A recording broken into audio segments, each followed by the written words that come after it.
Shares of Alibaba, at least the U.S. shares, BABA, you're seeing them higher by about 7.8% today, getting a boost after the Chinese e-commerce company announced plans to split the company into 6 divisions and explore separate initial public offerings for each. Joining us now to discuss is MacroLens Managing Principal, Brian McCarthy. Brian, great to have us here with you. First, just want to get your reaction to this, and especially considering that this is an international business and it really comes down to where some of these different businesses will ultimately find their either headquarters or find their core operations resuming or continuing to move out of. Sure. So never a dull moment in China. A very interesting announcement by Alibaba this morning. And of course, it comes a few days after Jack Ma reappeared in China. I don't think those two events are unconnected. We could unpack that. This is going to continue to be a dominant e-commerce services company in China. But I do think that the 6 units, it looks like now smaller businesses in very, very competitive marketplaces. So the big picture question here, I think, is the degree to which these units will remain cooperative in terms of the sharing and utilization of data to build market power. I think that's really the big issue. Well, and Brian, is the issue also what is China's interest? I mean, presumably, I think we can assume that the CCP, the Chinese Communist Party, had a hand in this announcement in some fashion. You can tell me if that's correct. And then, if that is the case, what would have been the motivation for that from their perspective? Sure.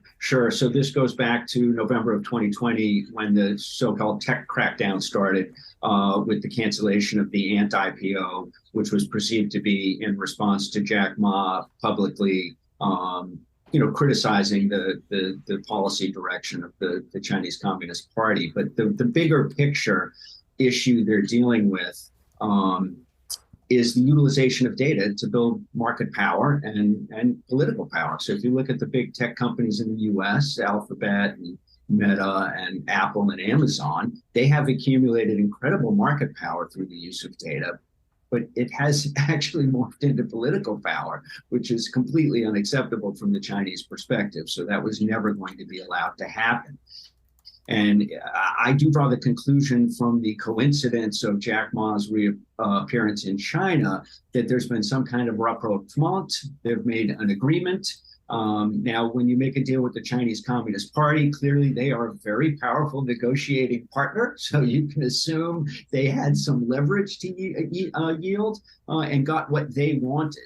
So what they want is an entity, and this applies to Alibaba as well as the other large tech firms in China, entities that do not utilize the accumulation of data in a way that threatens the Chinese Communist Party's position in any way, shape, or form. So that data will reside with and be controlled by the Communist Party of China. So when it comes to the sort of the market ramifications of this division of the company, I think we can assume that while people are drawing comparisons to the holding company structure of an Alphabet, for instance, that Alibaba, I don't believe, is going to be able to enjoy the synergies that come from using cross-pollinating the data they collect across these divisions. So if they're not able to do that, then yes, it's possible that this new structure will unlock some shareholder value. The sum of the parts might be more valuable than the whole, but we need to keep perspective that the whole, as it was valued yesterday, was extremely depressed.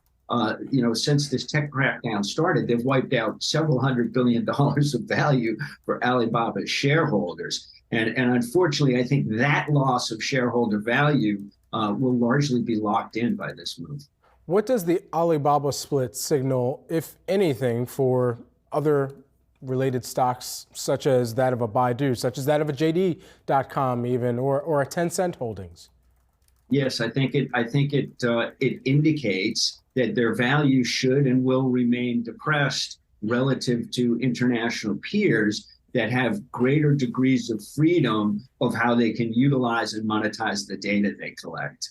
So I unfortunately, I think it will require investors to look at Chinese tech sort of as a more prosaic industry than we're used to thinking about tech firms, which are very powerful, very high growing, and have all kinds of dynamic synergies they can create through the use of data. If that's missing in China, these companies will be valued at a significant discount to global peers. And then you look at an environment where the economic backdrop is pretty negative in China as well. And there are cyclical issues that these companies are going to have to deal with as well. At the same time, of course, the U.S. tech giants are under scrutiny here as well. I mean, leaving TikTok aside for a moment, but Meta, et cetera, are also under scrutiny. Will they be sort of disadvantaged versus the Chinese peers if there is some sort of regulatory action against them, or are they sort of on even footing because there's already a lot of attention on these companies in China? Sure. I think the Chinese government is much more effective in making their wishes known and felt across the system than our government is at times. So we're debating this in Congress. There's lobbying going on.